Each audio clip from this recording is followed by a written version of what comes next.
Hi my friends, and welcome back to Crochet Every Day with Judy. Today we are continuing our tales from Shakespeare, and the story today is Romeo and Juliet. The two chief families in Verona were the rich Capulets and the Montagues.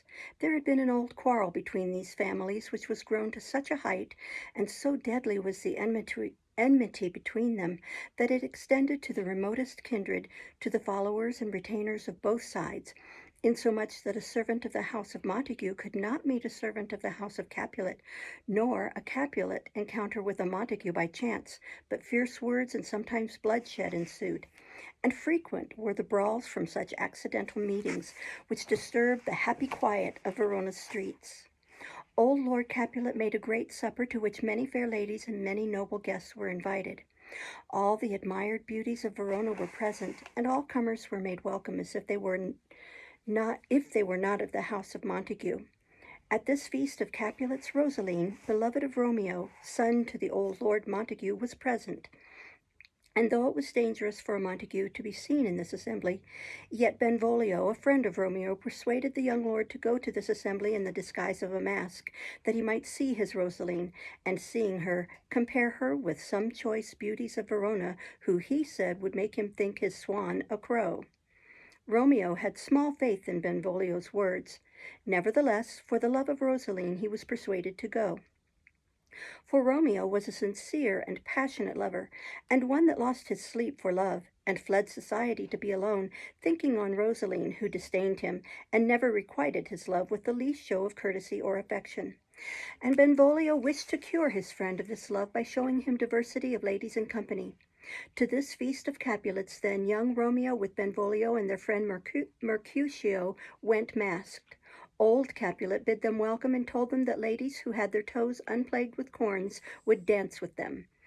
And the old man was light-hearted and merry, and said that he had worn a mask when he was young, and could have told a whispering tale in a fair lady's ear.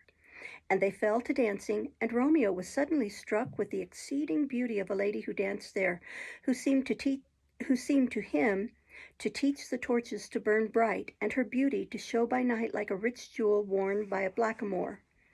Beauty too rich for use, too dear for earth. Like a snowy dove trooping with crows, he said, so richly did her beauty and perfection shine above the ladies her companions. While he uttered these praises, he was overheard by Tybalt, a nephew of Lord Capulet, who knew him by his voice to be Romeo. And this Tybalt, being of a fiery and passionate temper, could not endure that a Montague should come under cover of a mask to fleer and scorn, as he said, at their solemnities. And he stormed and raged exceedingly, and would have struck young Romeo dead. But his uncle, the old Lord Capulet, would not suffer him to do any injury at that time, both out of respect to his guests, and because Romeo had borne himself like a gentleman, and all tongues in Verona bragged of him to be a virtuous and well-governed youth. Tybalt, forced to be patient against his will, restrained himself, but swore that this vile Montague should at another time dearly pay for his intrusion. The dancing being done, Romeo watched the place where the lady stood, and under favor of his masking habit, which might seem to excuse in part the liberty, he presumed in the gentlest manner to take her by the hand, calling it a shrine, which if he profaned by touching it, he was a blushing pilgrim and would kiss it for atonement. Good pilgrim, answered the lady, your devotion shows by far too mannerly and too courtly. Saints have hands which pilgrims may touch, but kiss not. Have not saints lips, and pilgrims too? Said Romeo. Ay, said the lady, lips which they must use in prayer. Oh, then, my dear saint, said Romeo, hear my prayer, and grant it, lest I despair. In such like illusions and loving conceits they were engaged, when the lady was called away to her mother. And Romeo, inquiring who her mother was, discovered that the lady whose peerless beauty he was so much struck with was young Juliet, daughter and heir to the Lord Capulet, the great enemy of the Montagues, and that he had unknowingly engaged his heart to his foe. This troubled him, but it could not dissuade him from loving. As little rest had Juliet, when she found that the gentleman that she had been talking with was Romeo and a Montague, for she had been suddenly smit with the same hasty and inconsiderate passion for Romeo, which he had conceived for her. and a prodigious birth of love it seemed to her that she must love her enemy, and that her affections should settle there, where family considerations should induce her chiefly to hate. It being midnight, Romeo with his companions departed, but they soon missed him, for unable to stay away from the house where he had left his heart, he leaped the wall of an orchard which was at the back of Juliet's house. Here he had not been long, ruminating on his new love, when Juliet appeared above at a window, through which her exceeding beauty seemed to break like the light of the sun in the east, and the moon, which shone in the orchard with a faint light, appeared to Romeo as if sick and pale with grief at the superior luster of this new sun. And she, leaning her cheek upon her hand, he passionately wished himself a glove upon that hand that he might touch her cheek. She, all this while thinking herself alone, fetched a deep sigh and exclaimed, "Ah me!" Romeo, enraptured to hear her speak, said softly and unheard by her, "Oh, speak again, bright angel, for such you appear, being over my head like a winged messenger from heaven whom mortals fall back to gaze upon." She, unconscious of being overheard, and full of the new passion which that night's adventure had given birth to, called upon her lover by name, whom she supposed absent. "O Romeo, Romeo," said she, "wherefore art thou, Romeo? Deny thy father and refuse thy name for my sake, or if thou wilt not, be but my sworn love, and I no longer will be a Capulet." Romeo, having this encouragement, would fain have spoken, but he was desirous of hearing more, and the lady continued her passionate discourse with herself, as she thought, still chiding Romeo for being Romeo and a Montague, and wishing him some other name, or that he would put away that hated name, and for that name which was no part of himself he should take all herself. At this loving word, Romeo could no longer refrain, but taking up the dialogue as if her words had been addressed to him personally, and not merely in fancy, he bade her call him love, or by whatever other name she pleased, for he was no longer Romeo, if that name was displeasing to her. Juliet, alarmed to hear a man's voice in the garden, did not at first know who it was, that by favor of the night and darkness had thus stumbled upon the discovery of her secret. But when he spoke again, though her ears had not yet drunk 100 words of that tongue's uttering, yet so nice is a lover's hearing, that she immediately knew him to be young Romeo, and she expostulated with him on the danger to which he had exposed himself by climbing the orchard walls, for if any of her kinsmen should find him there, it would be death to him, being a Montague. "Alack," said Romeo, "there is more peril in your eye than in 20 of their swords. Do you but look kind upon me, lady, and I am proof against their enmity. Better my life should be ended by their hate, than that hated life should be prolonged to live without your love." "How came you into this place?" said Juliet, "and by whose direction?" "Love directed me," answered Romeo.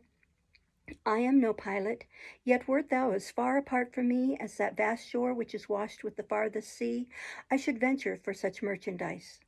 A crimson blush came over Juliet's face, yet unseen by Romeo by reason of the night, when she reflected upon the discovery which she had made, yet not meaning to make it, of her love to Romeo.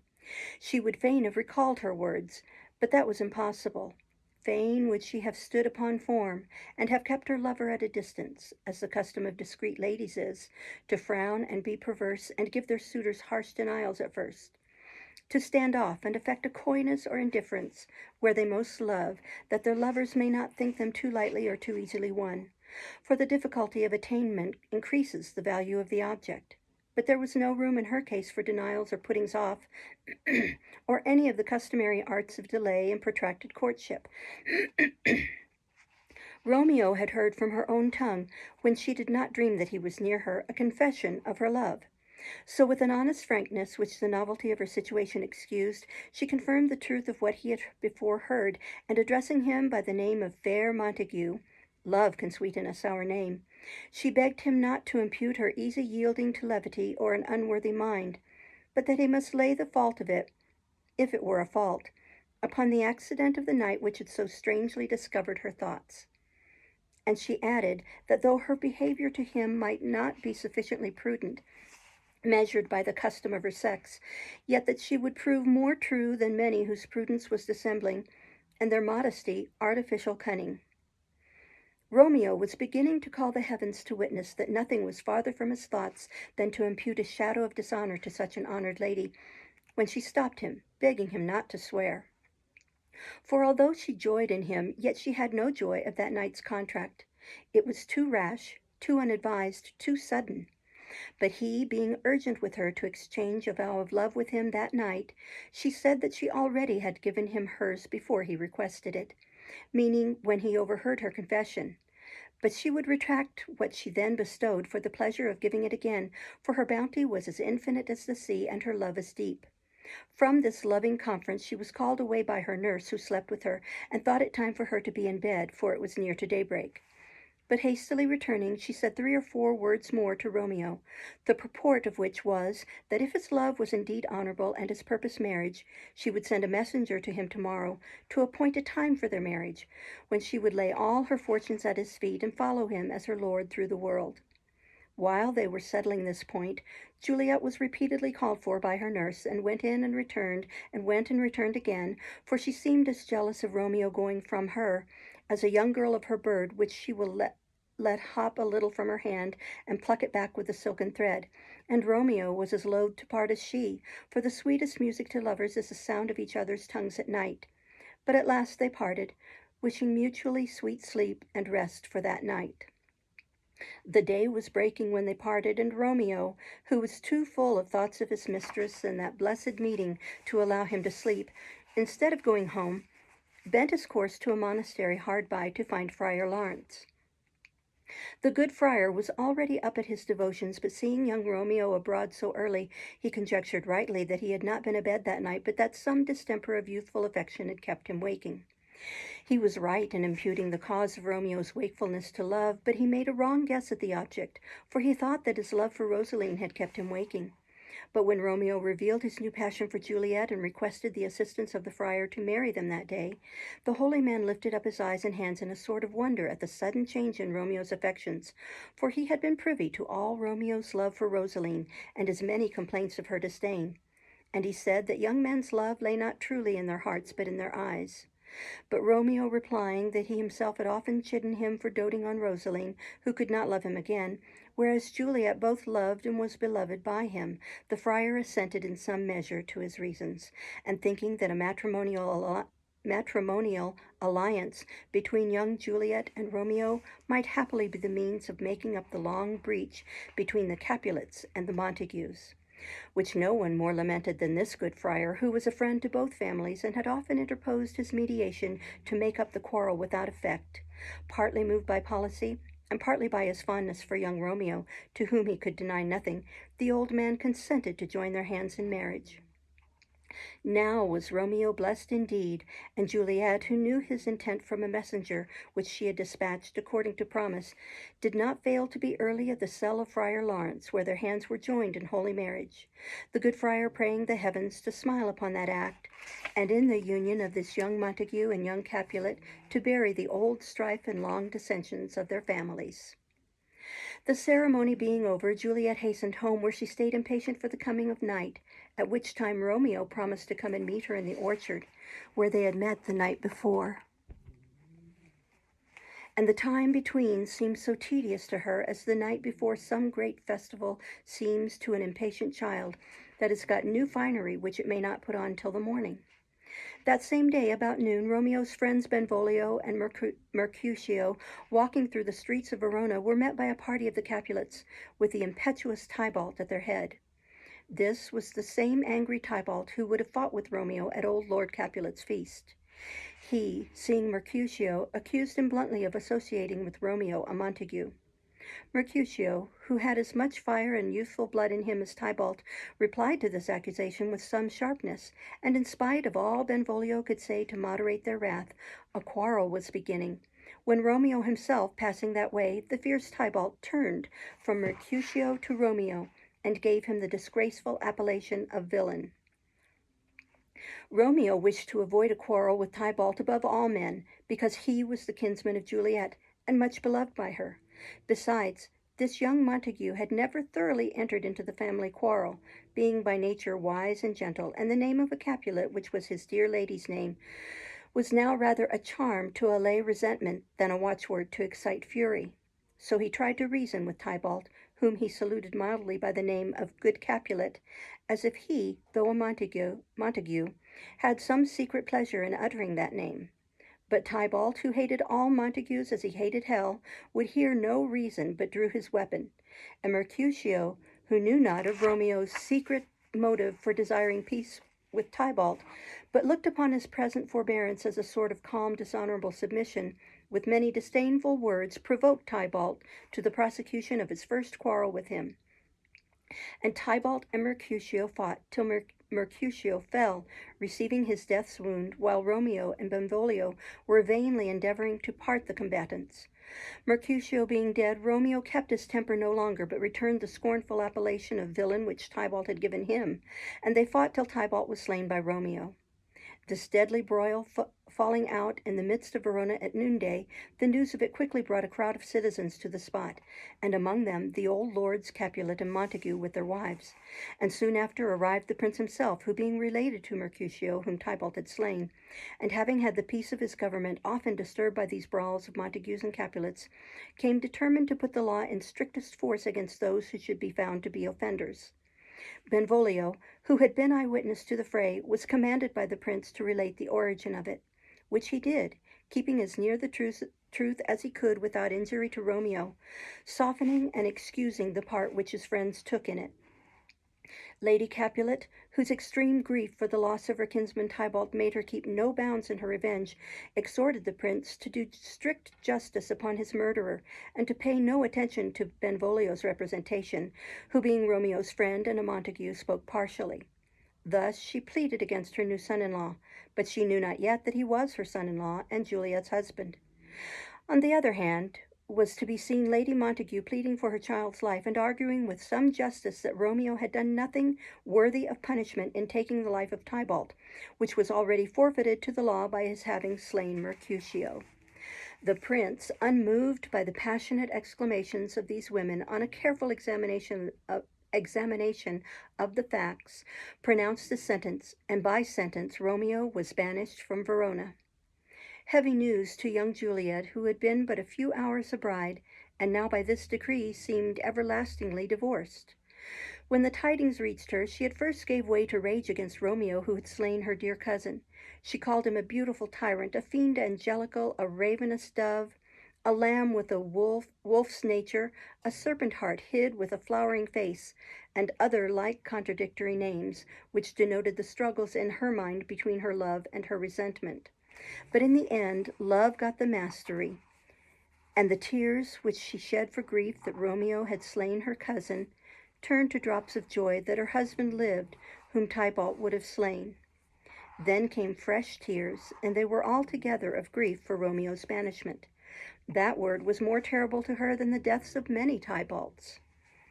Romeo, after the fray, had taken refuge in Friar Lawrence's cell, where he was first made acquainted with the prince's sentence, which seemed to him far more terrible than death. To him it appeared there was no world out of Verona's walls, no living out of the sight of Juliet. Heaven was there where Juliet lived, and all beyond was purgatory, torture, hell. The good friar would have applied the consolation of philosophy to his griefs, but this frantic young man would hear of none.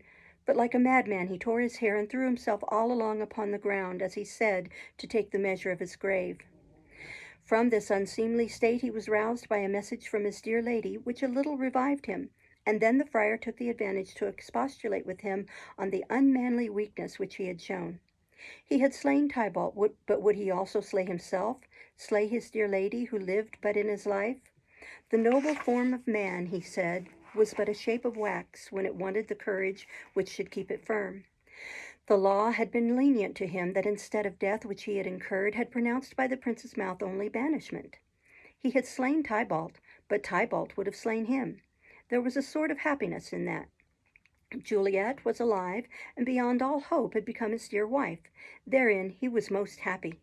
All these blessings, as the friar made them out to be, did Romeo put from him like a sullen, misbehaved wench.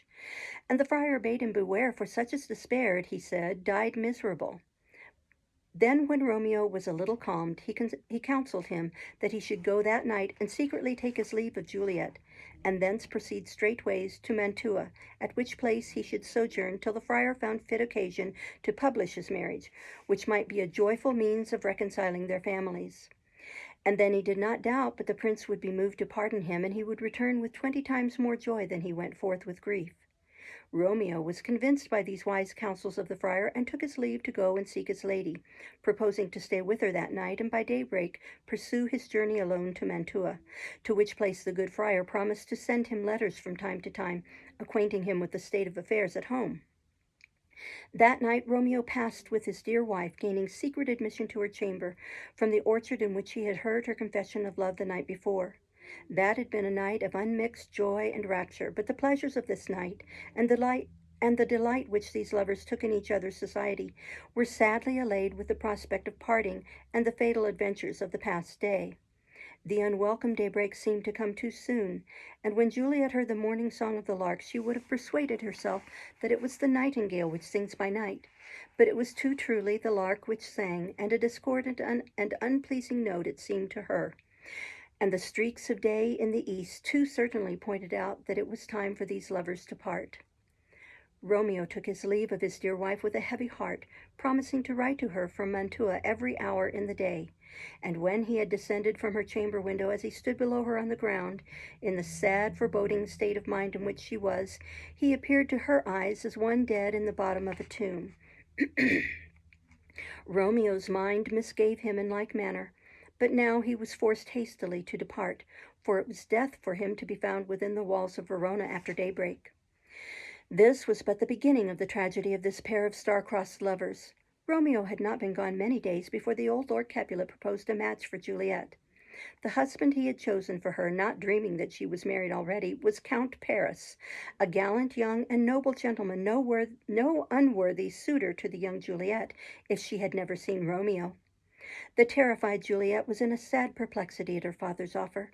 She pleaded her youth unsuitable to marriage, the recent death of Tybalt, which had left her spirits too weak to meet a husband with any face of joy, and how indecorous it would show for the family of the Capulets to be celebrating a nuptial feast when its funeral solemnities were hardly over.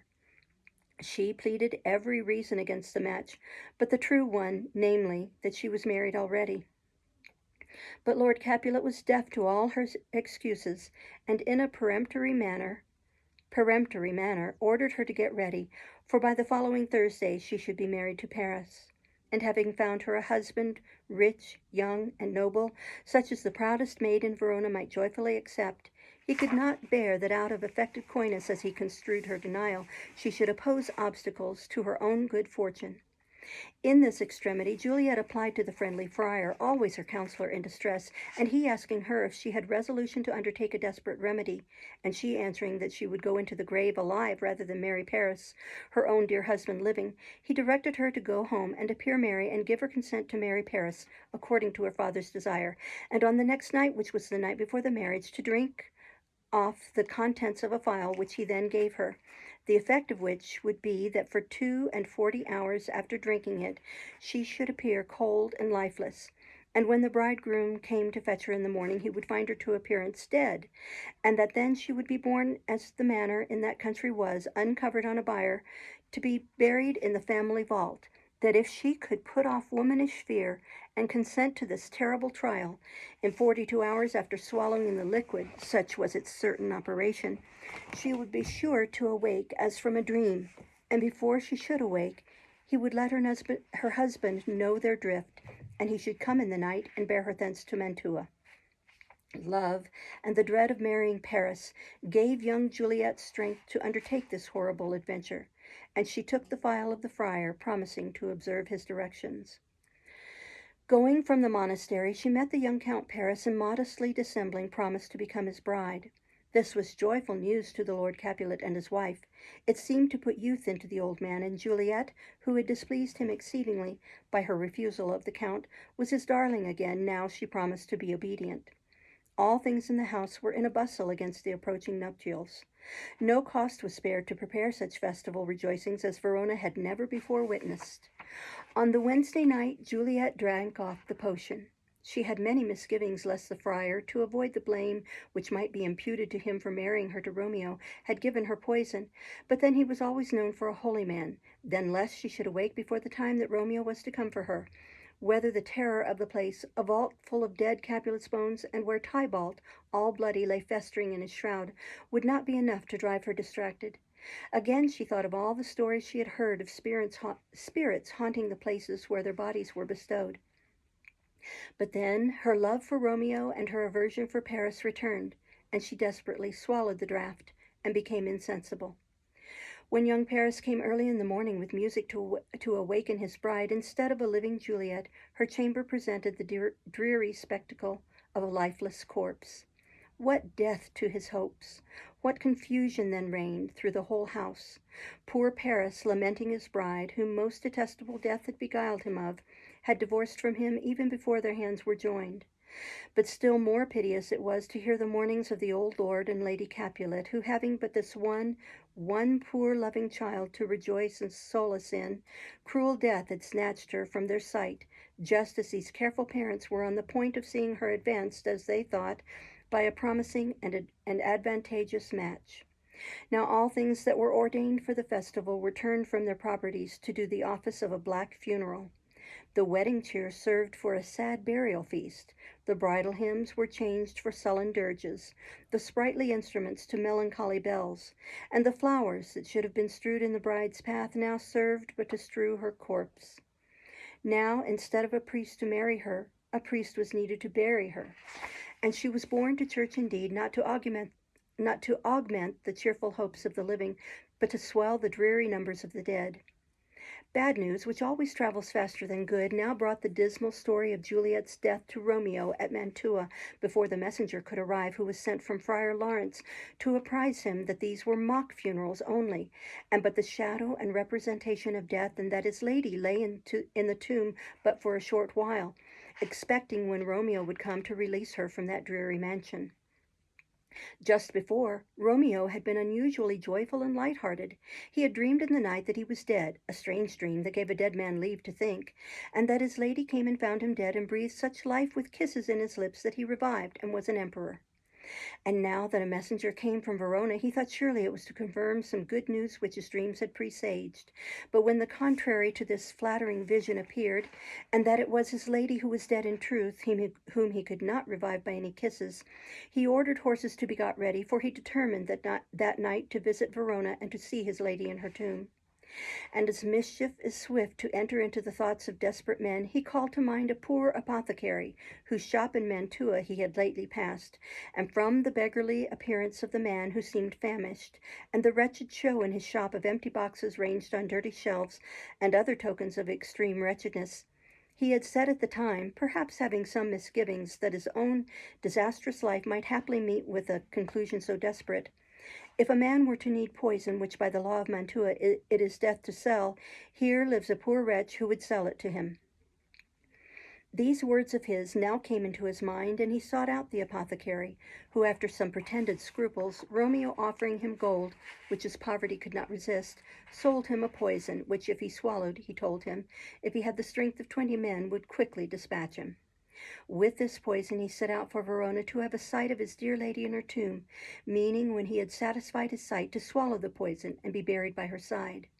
He reached Verona at midnight and found the churchyard, in the midst of which was situated the ancient tomb of the Capulets.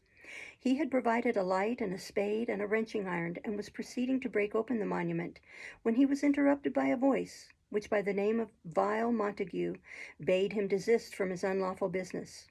It was the young Count Paris, who had come to the tomb of Juliet at that unseasonable time of night, to strew flowers and to weep over the grave of her that should have been his bride. He knew not what an interest Romeo had in the dead, but knowing him to be a Montague, and as he supposed, a sworn foe to all the Capulets, he judged that he was come by night to do some villainous shame to the dead bodies. Therefore, in an angry tone, he bade him desist, and as a criminal condemned by the laws of Verona to die, if he were found within the walls of the city, he would have apprehended him. Romeo urged Paris to leave him, and warned him by the fate of Tybalt, who lay buried there, not to provoke his anger or draw down another sin upon his head by forcing him to kill him. But the Count, in scorn, refused his warning, and laid hands on him as a felon, which Romeo resisting, they fought, and Paris fell. When Romeo, by the help of a light, came to see who it was that he had slain, that it was Paris, who, he learned in his way from Mantua, should have married Juliet, he took the dead youth by the hand as one whom misfortune had made a companion, and said that he would bury him in a triumphal grave, meaning in Juliet's grave, which he now opened. And there lay his lady, as one whom death had no power upon to change a feature or complexion in her matchless beauty, or as if death were amorous, and the lean, abhorred monster kept her there for his delight. For she lay yet fresh and blooming as she had fallen to sleep when she swallowed that benumbing potion, and near her lay Tybalt in his bloody shroud, whom Romeo, seeing, begged pardon of his lifeless course, and for Juliet's sake called him cousin, and said that he was about to do him a favor by putting his enemy to death. Here Romeo took his last leave of his lady's lips, kissing them, and here he shook the burden of his crossed stars from his weary body, swallowing that poison which the apothecary had sold him, whose operation was fatal and real, not like that dissembling potion which Juliet had swallowed, the effect of which was now nearly expiring, and she about to awake to complain that Romeo had not kept his time, or that he had come too soon. For now the hour was arrived at which the friar had promised that she should awake, and he, having learned that his letters which he had sent to Mantua by some unlucky detention of the messenger had never reached Romeo, came himself provided with a pickaxe and lantern to deliver the lady from her confinement. But he was surprised to find a light already burning in the Capulets' monument, and to see swords and blood near it, and Romeo and Paris breathless by the monument. Before he could entertain a conjecture to imagine how these fatal accidents had fallen out, Juliet awoke out of her trance, and seeing the friar near her, she remembered the place where she was, and the occasion of her being there, and asked for Romeo. But the friar, hearing a noise, bade her come out of that place of death and of unnatural sleep, for a greater power than they could contradict had thwarted their intents, and being frightened by the noise of people coming, he fled. But when Juliet saw the cup closed in her true love's hands, she guessed that poison had been the cause of his end, and she would have swallowed the dregs if any had been left, and she kissed his still warm lips to try if any poison yet did hang upon them. Then, hearing a nearer noise of people coming, she quickly unsheathed a dagger which she wore, and stabbing herself, died by her true Romeo's side. The watch by this time had come up to the place. A page belonging to Count Paris, who had witnessed the fight between his master and Romeo, had given the alarm which had spread among the citizens, who went up and down the streets of Verona, confusedly exclaiming, "A Paris, a Romeo, a Juliet," as the rumor had imperfectly reached them, till the uproar brought Lord Montague and Lord Capulet out of their beds with the prince to inquire into the causes of the disturbance. The friar had been apprehended by some of the watch, coming from the churchyard, trembling, sighing, and weeping in a suspicious manner. A great multitude being assembled at the Capulets' monument, the friar was demanded by the prince to deliver what he knew of these strange and disastrous accidents. And there, in the presence of the old Lords Montague and Capulet, he faithfully related the story of their children's fatal love, the part he took in promoting their marriage, in the hope in that union to end the long quarrels between their families. How Romeo, their dead, was husband to Juliet, and Juliet, their dead, was Romeo's faithful wife. How before he could find a fit opportunity to divulge their marriage, another match was projected for Juliet, who, to avoid the crime of a second marriage, swallowed the sleeping draught as he advised, and all thought her dead. How meantime he wrote to Romeo to come and take her thence when the force of the potions should cease, and by what unfortunate miscarriage of the messenger the letters never reached Romeo. Further than this, the friar could not follow the story, nor knew more than that, coming himself to deliver Juliet from that place of death, he found the Count Paris and Romeo slain. The remainder of the transactions was supplied by the narration of the page who had seen Paris and Romeo fight, and by the servant who came with Romeo from Verona, to whom this faithful lover had given letters to be delivered to his father in the event of his death, which made good the friar's words, confessing his marriage with Juliet, imploring the forgiveness of his parents, acknowledged the buying of the poison of the poor apothecary, and his intent in coming to the monument to die and lie with Juliet. All these circumstances agreed together to clear the friar from any hand he could be supposed to have in these complicated slaughters, further than as the unintended consequences of his own well-meant, yet too artificial and subtle contrivances. And the prince, turning to these old lords Montague and Capulet, rebuked them for their brutal and irrational enmities, and showed them what a scourge heaven had laid upon such offences, that it had found means, even through the love of their children, to punish their unnatural hate. And these old rivals, no longer enemies, agreed to bury their long strife in their children's graves. And Lord Capulet requested Lord Montague to give him his hand, calling him by the name of brother, as if in acknowledgment of the union of their families by the marriage of the young Capulet and Montague, and saying that Lord Montague's hand in token of reconcilement was all he demanded for his daughter's jointure. But Lord Montague said he would give him more, for he would raise her a statue of pure gold, that while Verona kept its name, no figure should be so esteemed for its richness and workmanship as that of the true and faithful Juliet. And Lord Capulet in turn said that he would raise another statue to Romeo. So did these poor old lords, when it was too late, strive to outgo each other in mutual courtesies, while so deadly had been their rage and enmity in past times, that nothing but the fearful overthrow of their children, poor sacrifices to their quarrels and dissensions, could remove the rooted hates and jealousies of the noble families. That's the end of our story. Tomorrow's story is Timon of Athens. Thank you for listening. See you next time. Bye-bye.